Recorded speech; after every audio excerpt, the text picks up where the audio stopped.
तत्काल टिकट फगुओ बयाइल निकट जियर के पीरा बुझरा जा जी हरदम जे रहबा बंगलोर। अगर ये गाना सुनते हुए आपके जहन में किसी का चेहरा ना आए तो नाम बदल दीजिएगा मेरा। सुनिए। तुमसे पहले केहू दिल में हमारा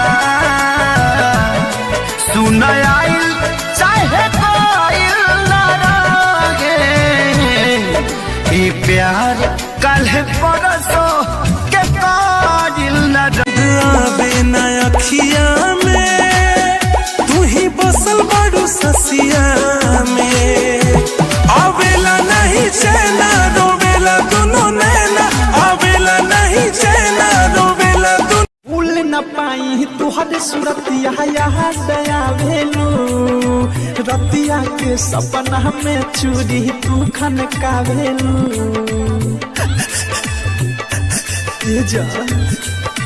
मुझसे मोहब्बत करने की कोशिश मत करना, किसी ने बड़ी बेरहमी से तड़पता हुआ छोड़ा है मुझे।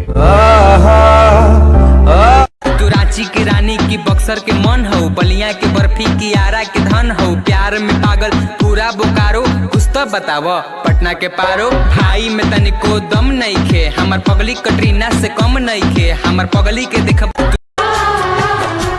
अजनबी तुम हो जाओ गैर हम हो न सकेंगे किसी बेगाने की खातिर तुमने अपनों को भुला दिया। अभी भाभी कह के है फायदा उठाया।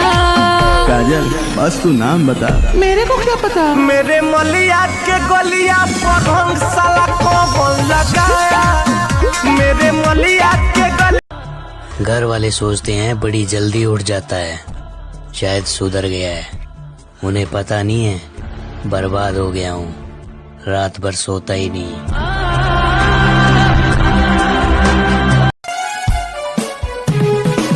रंगावा बिरिया काटे धावे तड़पे हमर मान हो खेलबू होली साथे खुश रही है तोहर सजान।